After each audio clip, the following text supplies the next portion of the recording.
Welcome in to the latest episode of American Joyride. We have a very special guest, former SEAL Team 6 operator and current ice cream connoisseur and business owner, Chris Fettes. Chris, thank you so much for joining me here today.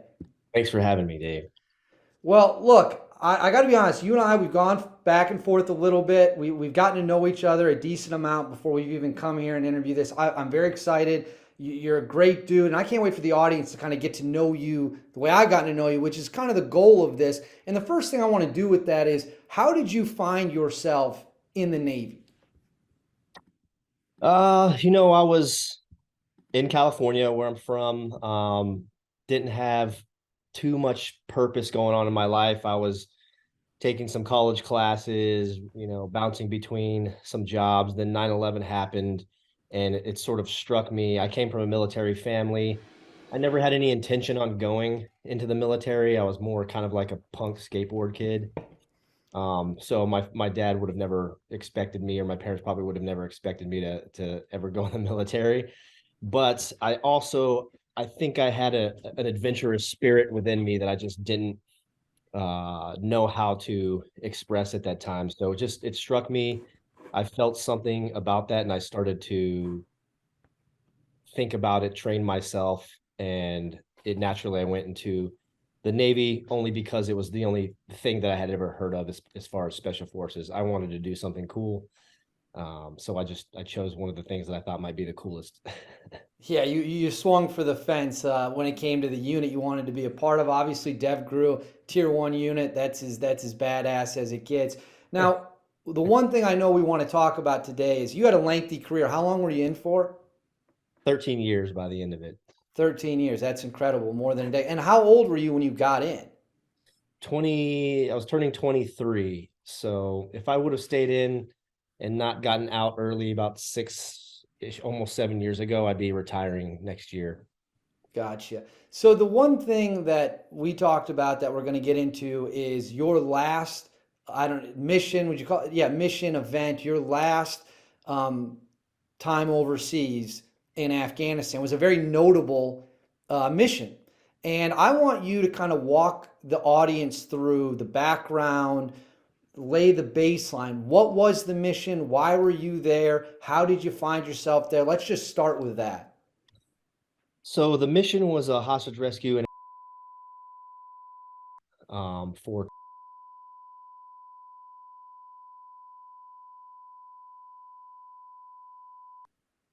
I'll leave it to the people to sort of dig into that more if they're interested in that. But from my perspective, um, it was an interesting story for me because it was my first opportunity to go on a hostage rescue. It was also happening while I was on my terminal leave, which is weird. So how do I explain this?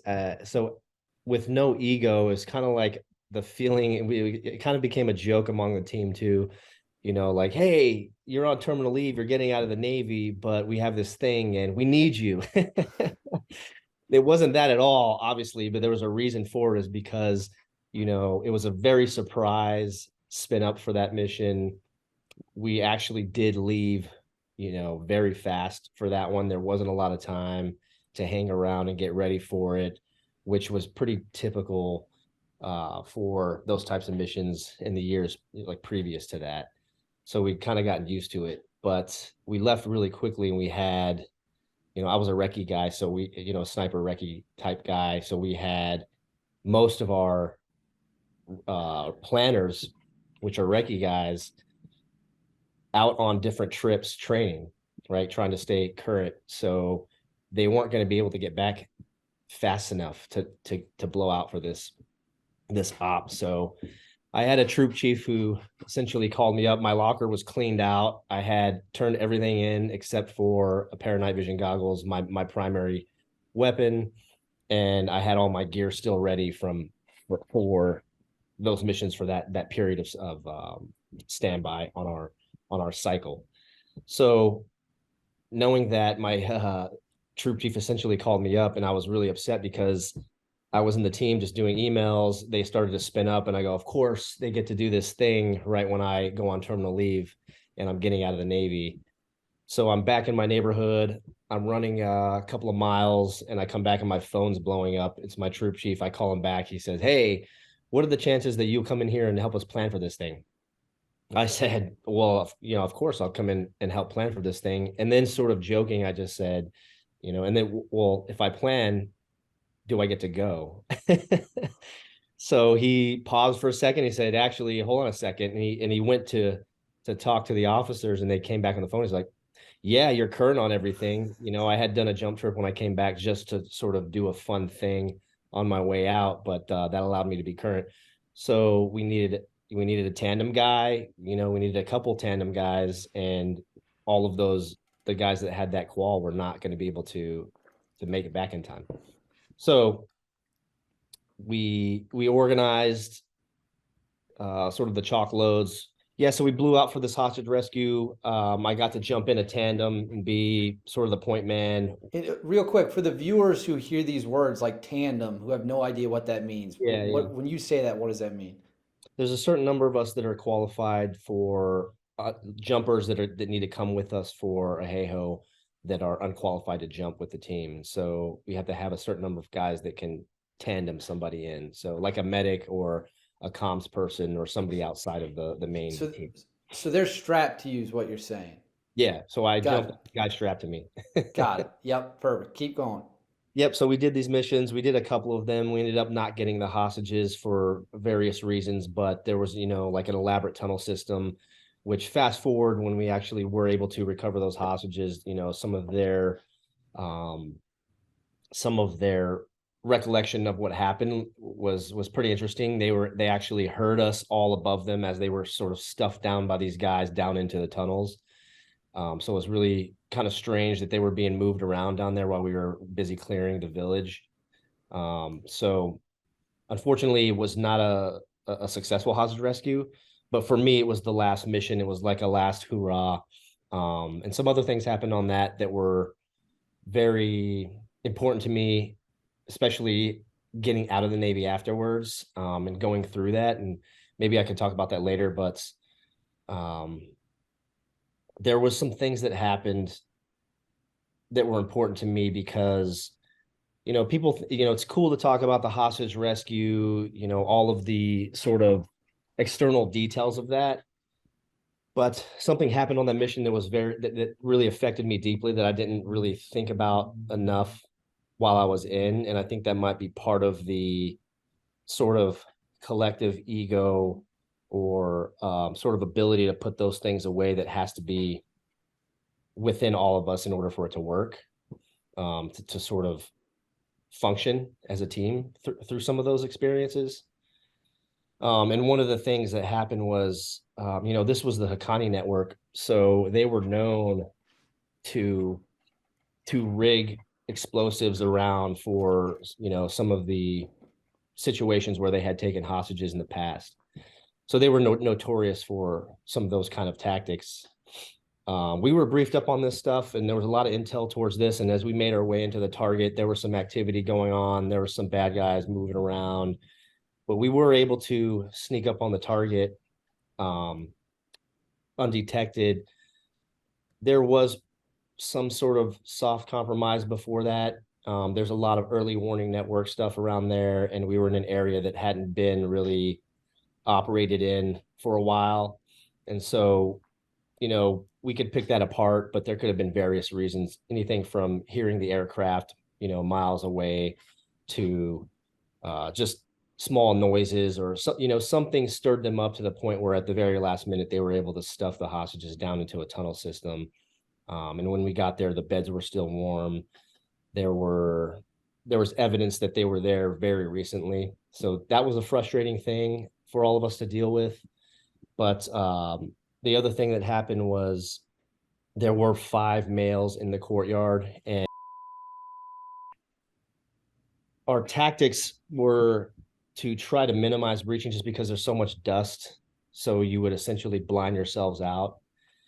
But because it was a hostage rescue with very specific rules of engagement, we decided that we were going to do that, and just sort of take on a little bit more risk in order to get in there quickly.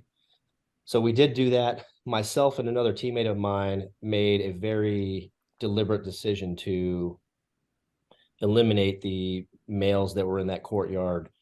Um, I think it turned out later that there were some weapons under the blankets and stuff like that. But it would have been very risky for the breach to go off and for all of the operators to get dusted out and not knowing what could happen. So we essentially we did the right thing by eliminating any risk whatsoever to the assaulters, which is our job as recce guys. But it turns out that two of the males were actually, and we found that out later. They were probably, I don't know, maybe ish. And so, these kind of things happen, especially with those kind of rules of engagement. We don't ever obviously train for that. So I think we'll talk about that later with one of your questions about critics towards, some of the wartime stuff.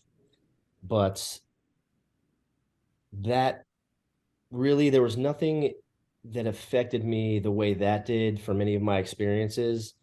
We can talk about PTSD and different kind of stuff like that, but I never really regretted things. I never really regretted decisions that I made. And I don't really, aside from teammates being lost, that those kind of things never really affected me deeply. I wasn't the guy that had like nightmares and these kind of typical things that people might think about PTSD, but that really affected me, not in the moment, but later when I got out of the Navy. And I really had to sort of detach from that life to figure out a new purpose and purpose in life, which is really a deep struggle for a lot of guys. And I only understood it when it became my turn for that. But that incident, then suddenly after I was out, I did start having a very specific nightmare, and it was that I had killed those younger males, and then they sort of rolled over, and every time in the dream they rolled over and it was like my own kids' faces. So it was this feeling like I essentially like had killed my own kids, and some sort of like guilt, traumatic feeling associated with that experience. Even though you had done exactly what you had to do for that mission. Yeah, exactly. It was for sure the right thing to do. We circled up as a team afterwards and discussed it, and really there was no issues with it according to what was going on with what the rules of engagement were, the reasons why. I mean, me and my teammate were able to account for every shot that we took, but it still affected me in some way, pretty deeply after that. So I realized later that it had more to do with just unhealed trauma and things that I had going on from even before the Navy, back from childhood and stuff like that. And that's really healing myself from the inside and coming to terms with who I was and what my purpose now was after the Navy. And just sort of clearing myself from addictions and toxic habits, and trying to reconnect with my family after all of those years of being gone, and my wife. uh Once that all happened, I started to realize those things, those dreams and those nightmares went away. So I think what the experience allowed me to do really was just to be more mindful of of moments with people that I love, with my kids, in a way that I never was before. So I realized that it was the right decision to get out of the Navy at that point while they were still young, and they still didn't really have memories of me being gone like 270 days a year. Right. And now it's like every day I just feel, sometimes I even cry, a little bit when I'm hanging out with them or when we're sort of laying down at the end of the day. And I'm just infinitely more mindful of moments with my boys. And so I think that's what's come out of it, honestly, with the Man, that experience. Chris, I got to tell you, and I know we talked about this off screen previously, but that is to me is just a regular guy, just a listener, no military experience. That experience, the first time I heard it and right now, It's unbelievably profound. And I think it's important that you understand that the viewers watching this and myself, that's how we view it. That's how people are going to view that when they hear that. Because that's a story 99.999% of people will never understand.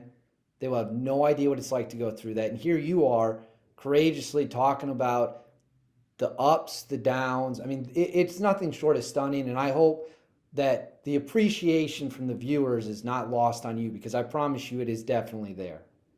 Thank you. Yeah, there's when I think back on different stories, different things that happened, extortion 17 was a big thing. Like anytime bad things happen, it's profoundly affecting each operator inside, but we all find a way to get through it. And when I think back on all those times, um, it's it's sort of black and white when you're there, right? When you're in it.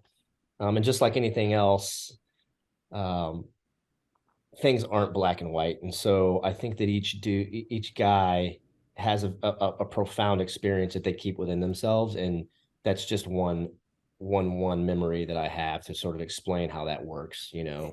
There's so many books on the book on killing and that describe, different psychologies associated with that kind of work. But I think we're now in a time where it's starting to be a little bit of a shift in the special forces community and stuff, where guys are actually able to discuss and sort of do it in a therapeutic way, describe how that actually affected them, inside. And do you have one thing that you look back on when you look at kind of the way that you mentally processed it, the way that you kind of came back? Like, was there one thing you did that really helped the most, that maybe someone who's listening to this right now, they have their own traumatic experience from war and maybe they're struggling to find that one thing to get them over the hump? Was there one thing for you that really kind of gave you that extra little push? Yeah, for me, it was just that transition out really became one of the most difficult times in my life, even more so than anything that happened in my career. And I didn't understand that. I was just like, oh yeah, I'm going to get out and it's going to be, reintegrating back into society or whatever. And it's obviously starting to become more noticeable from sort of the general public or people per se, that it's a real thing that each guy has to go through, and it's going to be different for each guy. And the catalyst for what they do with that, or the choices they make, like, because you're gonna, in my opinion, in my experience from this is, and it took me a while, it took me 5-6 years to figure this out. Some guys it's faster, some guys it's not, and some guys never do figure it out, and then unfortunately they, that's why we have such a big problem with veteran suicide. Right. Right. And I went through a program that really helped me figure that out. But you come to a point where it's kind of a fork in the road, and you can kind of make the choice to continue to sort of devolve in your ego and your attachment to all of that sort of darkness and guilt and shame and those things, or to sort of face all of your demons and all of those things for what they are, confront them, and then make a choice to accept it, and then better yourself after that, each and every day, to the point that you can actually fulfill your purpose in life and your fullest potential. And so, I feel like at this point I'm just on it's a journey each day, trying to better myself and feel good and happy.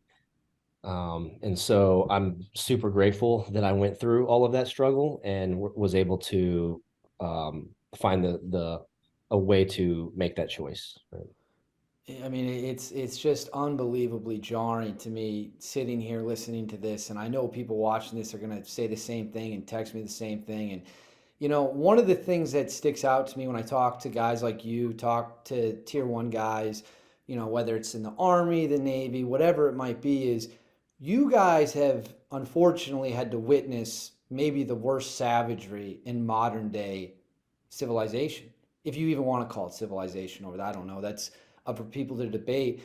Do you think the public has an understanding of what we're dealing with when it comes to these extremist people? Or do you think they see something on the news, turn it off, and go right back to watching whatever else they were watching? I try not to generalize too much, but yeah, for sure, I for sure think that with all of the advent of social media and just all of this barrage of information, it sort of desensitizes us to the truth of things sometimes. And then we start to generalize, we start to make judgments. And for sure, I think that it got to a point where, when we cover something so much, it was like Afghanistan, Afghanistan, Iraq, Iraq, Iraq for so many years that people, our attention spans, it's like maybe we all have a little bit of ADHD because of technology, right? It's just constantly coming in. And so, yeah, for sure, people I think see it and they maybe react to it for an instant and they go, wow, that's crazy. And then they move on to whatever the next, distracting thing is that doesn't matter so much. So, For you, so obviously I interviewed Bill Rapier, who is a larger than life figure, I think, in the special operations community. He's a living legend. If you guys can watch that, find it out there, it's great. He said in that interview that for him, it was never personal. Like being in the Navy, being deployed was never personal at all. It was this is the mission. This is what we're going to do. It's not personal to me. That's what he said. I'm not saying that. Obviously, I wasn't there. For yeah. you, for you, was it always looked at like this is my job? I'm just doing a job, or were there points in your 13-year career where you're like, hey, this is personal to me. Like this is a personal situation now. Yeah, no, I think that his mindset for that is absolutely correct. It's we select guys based off of that. It can't be anything personal. It's like I hate to quote movies too much, but that movie Black Hawk Down, I always remember that moment where he's like, how do you do this? And he's like, it's just war. And that also comes into play when I think about critics of war, is like things happen, good and bad. There's so much context behind every situation, but back the point being that it's war, right? So if you have that mindset, which is the correct thing, like it's not personal, then I think that it functions better that Right. way as a unit, right? And every unit is different, but um, each guy's different. I think the struggle with taking things personally comes more into play with your reputation among your teammates Mm-hmm. and sort of judgments on each other, because like those teams they're beautiful with the camaraderie and the brotherhood. And then when things aren't going so well, or when there's not that much combat repetition, you start to sort of judge each other's reputations based off of other things besides combat. And it can also be equally uh, dark as it is beautiful, where guys just sort of jump on each other. And that's really the moment where I think that it would have helped me personally to not take anything personal or take things personal at any point. Right. And That's I try to think that in my life now at this point. If I just don't take anything personal, I'm fine. that's Even if somebody means it personally, it just if it doesn't affect me if I don't take it personally, and right. I just function more efficiently. Uh, Absolutely. And if someone else wants to be negative, that's their problem, Nothing to do right? with me. Yeah. Right. That's their problem. Now, you did just bring up something that I really want to dive into, and that's the critics. Now, I'm not going to say his name on this podcast because I'm not going to justify it, but there is a certain individual who has essentially made a career, a full blown career of targeting special operations, specifically the team you came from, DEVGRU, and trying to paint this picture that guys on DEVGRU are these unhinged murderers. They're all drug addicts. They kill without remorse. They just slaughter people left and right, et cetera, et cetera. And anyone watching this, you can Google exactly what we're talking about. You're going to find out who. I'm not going to justify it by giving him attention. When you hear people like that publish videos, 10,000 word articles about how you're just a bunch of loose cannons who go over to war and essentially just do whatever the hell you want, which we both know is not true. How do you react to that? Yeah, I remember those articles coming out and stirring up a lot of controversy. I guess my reaction to that is that like the most important thing to realize, and not even in just this topic, what you're talking about, but even in just our society right now, like American society, and even on the individual level, is that context matters so much to everything, to each individual, to each person's life, to each situation that happens. And especially in war, like I would tell people like that, like, listen, context matters. But my reaction really to that is, I don't know what the intention of these people are. If the intention is to make a career out of this sort of like toxic picking apart of individual operators and missions and these different things that happen, and sort of confining them to trying to portray them as war atrocities, is ridiculous, because each and every one of those stories has a lot of context behind it. There's so much that happened before that, there's so much that happens after that. And so unless you're willing to actually do journalism and go um, identify all of that context and explain all of that context, which would take a lot of work, then I just ignore it, because it's nonsense at that point. It just seems like you know people taking advantage of something in order for to make a name for themselves or something. Right. And I think the way that I would look at it, and I think the way your average person looks at it, is in any career, whether it's teacher, firefighter, Navy SEAL, mechanic, there's good people and bad people, right?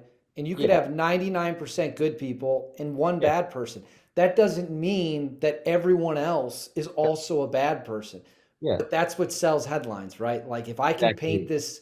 this disgusting picture, that'll sell books, that'll sell headlines. Yeah, like negative sensationalizing just gets so much more of your attention drawn towards it than anything Right. positive. So of all of the amazing, badass, like super honorable, heroic stories that I know of, and being surrounded by teammates all those years that were just virtuous, honorable, good guys, we selections intentionally draw certain personality types, right? Hmm. And that has to be that way, or else it won't work, right? Right. um and there's a lot of methodology, there's a lot of study and research behind those selections, um to make it what it is. But my point being that in all my experience, like, yeah, there's been a couple bad apples. There's been guys that were really good that turned bad for some reason, for some traumatic thing that happened, or whatever the story was. But like my point is that those are all stories that matter. Right. But generalizing, one thing, we're doing this right now in our society, one thing happens somewhere, and now we go, oh my God, there's a huge problem with this now everywhere. And it's not true. It's exacerbated and exaggerated, to the point that our minds start to think like, wow, there's now this like really huge social problem going on. And yeah, it may be a problem, but what is this actual scope of the problem, right? And how is it being used to distract us from things that really matter that are going on? So it's the same for those stories with writers like that guy, where it just has drawn attention so far away from the truth, right? Which is, we need our warriors in this country. Absolutely. One of the things that really has always stood out to me about the United States military is how our military goes out of the way to protect innocent people. Like we're talking hostage rescue. Our military is trained better than anyone in the world that you're not going to shoot someone unless you absolutely have to, right? Absolutely. That and we pride ourselves on that. The Russians, they'll go in and massacre a whole billion of people. They don't give a damn. Do you think people have a grasp on how controlled you guys need to be?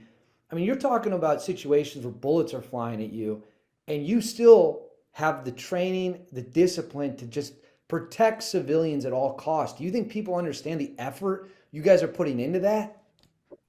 I don't think so. And it's sort of to explain this is feels like I'm sort of combating some of that language towards towards those assumptions. But yeah, we don't train to kill women and children. If it's happened, there's a specific reason and story and context behind why that happened, to include bad guys using their own families as shields, and I've experienced that several times. And even in that case, we would try our best not to hurt innocent people. But like I said, it's war, and depending on the situation, there's some pretty intense situations that have happened, to include bad guys blowing themselves up in their own house and killing everybody else. Right. So there is a level of discussion that needs to happen when you talk about that, like in the hostage rescue scenario. One thing that helped me sort of psychoanalyze that with myself and come to terms with it was the fact that, like, hey, these dudes, they didn't take their sons down into the tunnels when they figured out that something was going on. They took the hostages and left their sons there to potentially die, right? In danger.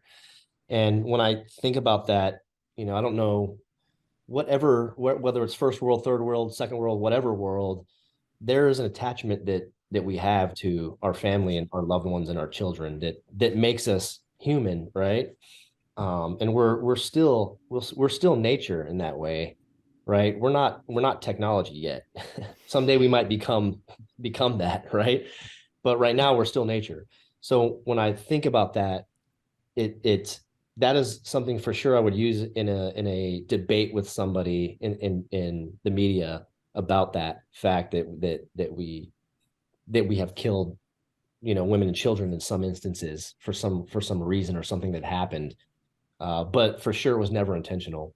And when you think about the adversary, that matters also, right? The fact that they would use them as shields, that they would blow themselves up among their loved ones and not just die honorably, right? And let those people that they love live, was just a huge thing for me that affected me for a long time. I mean, let's think about it. The last two heads of ISIS both blew themselves up with family members around them instead of either one surrendering or two trying to bang it out with the guys on the ground. I think your point about the adversaries is important, and I hope the viewers are listening, because we're not talking about uniformed soldiers, right? We're not talking about people who just surrender. You said earlier you have children. Could you imagine a scenario unfolding where you would just abandon your sons and make a run for it? No, absolutely not. And so then I think about that even deeper and, like, what can cause that? And really that's the power, in my opinion, that's the power of ideology, right? Ideology can affect us so deeply that we detach from our natural connection to our loved ones in that way, right? It's just jarring. It truly is. I'm 30 years old. I'm a little bit younger than you, and I can't wrap my head around it. But I do want to go to Iraq here. So you were in Iraq, I believe you said what, 2010? My first deployment there was in 2006. 2006. Okay, wow, I was way off. My apologies. That's right. Um, It's a blur. But I think this is a good segue, because when I was in college and high school, the Iraq War was starting to get really, really hot at some points. Yeah. And I heard a lot of people try to make, excuses, or they would try to justify the suicide bombings, or things of that nature. And I always found that to be unbelievably gross. It made me uncomfortable sitting in college classes at times. But you've been to Iraq, and my understanding is you've had some intense stuff. When you look back at your time in Iraq, is there anything that really stands out to you as like, wow, that was nuts? Yeah. Iraq was a whole different beast. I remember being very, like, brand new. We had gone through our cycle and it was my first deployment. I was actually excited, like, yeah, we're going to do our jobs. And coming off the plane, it immediately hit me. And I realized, like, holy shit, yeah, like, this is happening. This is real. It was just this, like, thick, pungent air. It's super hot there. And it has this certain sort of sweltering smell, almost like the air is burning in some way, right? It almost like it tinges your nostrils a little bit, and then you get used to it after a while. But I'll always remember that smell and that feeling of that air showing up there to Baghdad, and seeing the guys like the previous team switching over with us coming onto the plane was like there was guys within that group that I knew from buds that were really lighthearted, type guys that looked really stoic after being there for 7 months. And I realized like, okay, I'm about to experience this for the first time. And yeah, it was real. I mean, there were so many things that happened during that deployment. It was the most intense that I've ever had. I mean, we were operating every night, sometimes with a couple days breaks in between, but I've never gone on a deployment after that, even at Team 6, where we were operating at that pace. So that was also around the time where IEDs were always the weapon of choice by the bad guys. They were really effective against us. But that was sort of the introduction to around that time frame of EFPs, explosively formed penetrators. So they would essentially create shaped charges out of copper, which would explode out and form into plasma and just shred right through even armored vehicles. And so we did have an experience with that where we got struck by an EFP and lost 3 guys. And so for sure that deployment hit me in those moments where, okay, these are the wartime things that happen that can make a new guy sort of lighthearted, having fun in life. I'm a Navy SEAL now, become this hardened sort of veteran warrior. And that's what the GWAT did, to that era of guys. Oh man, I've heard about those weapons you just described with the copper and stuff. That in and of itself is nuts. Is your primary mission in '06? That's when the insurgency was really, really, really high, right? Like that's when the foreign Yeah. fighters were flooding in. So was that the same time that we were hunting Zarqawi, or had he already been killed at that point? Um, some of that stuff is a blur, but that was before, it was around that same time, Gotcha. I believe. So, so when you look back at your career in SEAL Team Six, what SEAL team were you on at this point in '06? This was SEAL Team 10, my first team. And then, so just kind of help me understand and help the viewers understand. When you get to a SEAL team, like you get to SEAL Team 10, do you stay there then ultimately until you go to DEVGRU, or do they cycle you to other teams? It just depends. For the most part, you make your way up through that task organization or that platoon with that team. But as you become more, there's different points where different teams need different specialities and different things happen. But for the most part, you're with that team unless you sort of like it's like in sports, maybe you have a trade or something like that. Um, but especially in leadership roles, you just kind of like fill where it's needed. But for the most part, you try to keep team integrity for as long as possible through those times. Is there one thing about '06 that you remember back thinking like, man, I wish someone had told me about this before I showed up? No, I don't have that feeling. I've always been one of the guys, like when I went to Buds, I didn't read any books about it. I didn't watch Nice. any shows because and like to be honest with you, you sent me some of the other guys' podcasts that you've done, and I skimmed through a few of them, but I just didn't watch thoroughly all the way through because for me it's like I didn't want to be influenced by things that I read so that I would have all of this sort of unnecessary anxiety before things that Right. happen in Buds, for example. So I would have rather showed up to go, what do we have to do today? That's holy shit. I got to do that today and not have been thinking about that for months before. Like the 50-meter underwater swim is a good example. Like that's a really hard thing where it's like you show up that morning, everything's before the sun comes up. It's freezing cold.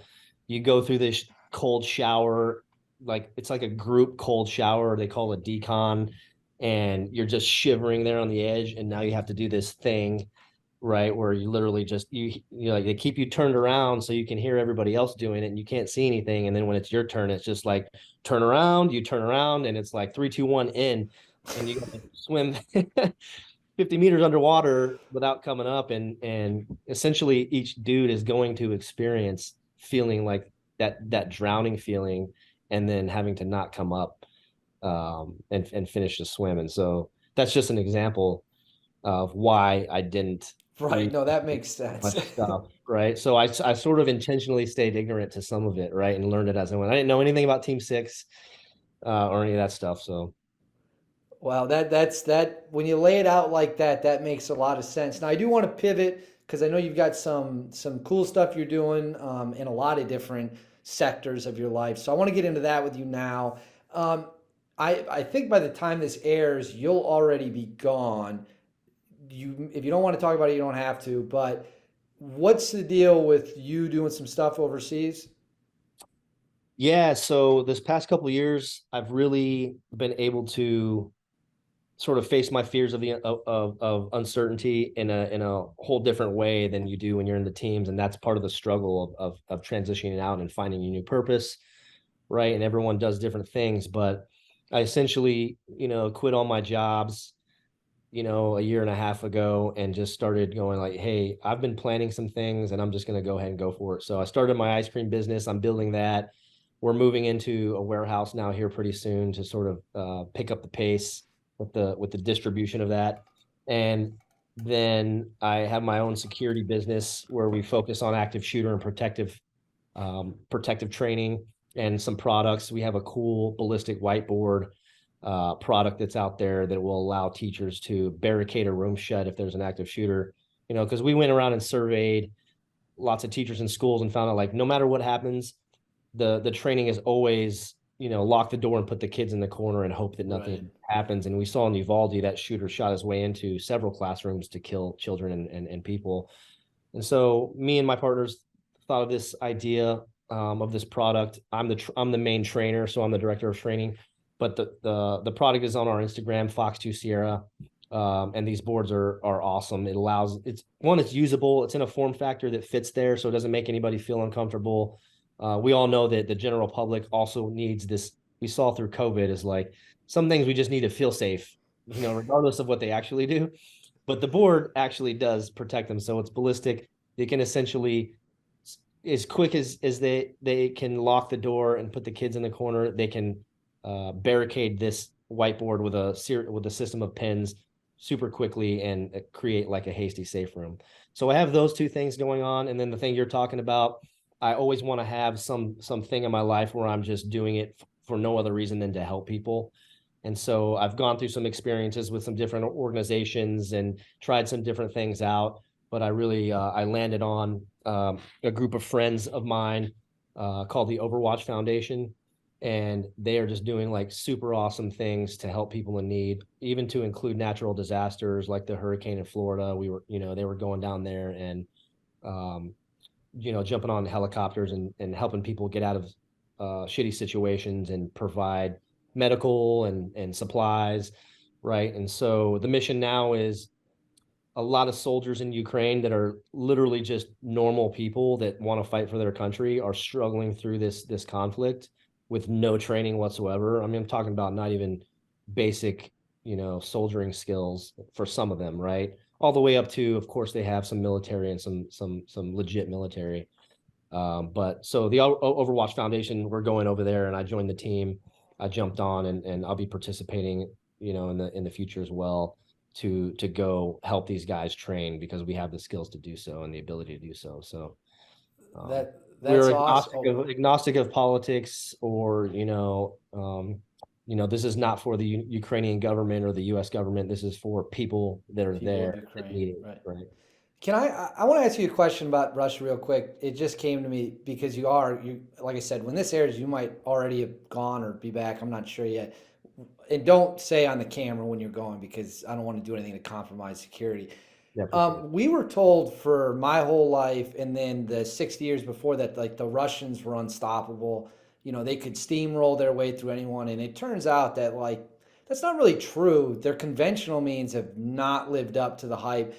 Just from your military experience, do you have an opinion or a reason why you think the Russians like didn't turn out to be this insane fighting force that they were hyped up to be for so long? I'm not exactly sure what my opinion is on that. For sure it's true. Like they've sort of been exposed through this conflict of, you've portrayed the superpower. I think that that might be the result of overhyping themselves, right? Just this portrayal and this propaganda of, like, we do it on an individual level when people just kind of like barrel their chests up, like, don't mess with me, I'll do this or that or whatever. And you're like, the jujitsu guy is just quiet on the corner, minding his own business, right? Right. He's the dangerous one. And then the guy over here that's super boisterous and loud and is like hammered drinking, right, and running his mouth is like really the weak one. So it's kind of like Right. that factor, in my opinion, is like, oh, you guys aren't really, everything you were sort of hyped up to be, or really hyping yourselves up to be, right? And that's just the leadership style that Putin has chosen to have, is it's this like leadership out of fear, maybe, or something, right? And we're having our own struggles in our own country with things going on too. So it really sends the fact home that everything that is influencing us in media and social media and all of the information is maybe only a fraction of the truth. So So I want to get into the ice cream now. This is the I've been looking forward to the ice cream part the most of this interview, I think. I think it's awesome, it's lighthearted, it's fun. What motivated you to be like, okay, I'm a commando, I'm an operator, now I'm out, now I'm in an ice cream. I'm gonna start an ice cream business. so we all have our things. I've experienced guys in the teams that like have all kinds of crazy skills. So we're selected to have these similar sort of personality types and mindsets, but for sure a very diversive group of people with different skills. Like there's the guy who's like amazing at the guitar and he's just like playing music the whole. I was roommates with an EOD guy that was actually like a DJ that would like could make his own beats and his own music, and stuff like that. One guy was enlisted. He was a chemist. He, instead of being an officer, he wanted to go be he wanted to do like the SEAL work, like in the target, breaching and being a sniper and being an assaulter. And so he didn't become an officer. He enlisted, but he was a chemist, right? So my thing was just I grew up cooking around my family and my mother and grandmother. You know, Stealing my sister's easy bake ovens to make brownies and shit so I could put it in ice cream, right? And so I always just grew up fascinated. Ice cream has just always been my favorite thing. So in the teams on a couple of my deployments, not all of them, but I took a small machine with me and found ways to make ice cream for fun for, a couple of my teammates here and there. And, even with like camel's milk or goat's milk in some places in Iraq and Afghanistan and Somalia. And so when I got out, I knew like, hey, there's at some point I need to do something with my skill, my only other skill besides tactical stuff. So this dream, the seed sort of planted in my head when I got out.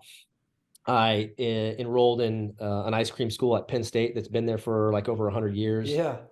It's legit. It goes through all of the science and business of ice cream. And so I did that and then went through 5 years of government contracting and realized, hey, I'm starting to get stuck on this path that I don't want to be on, right?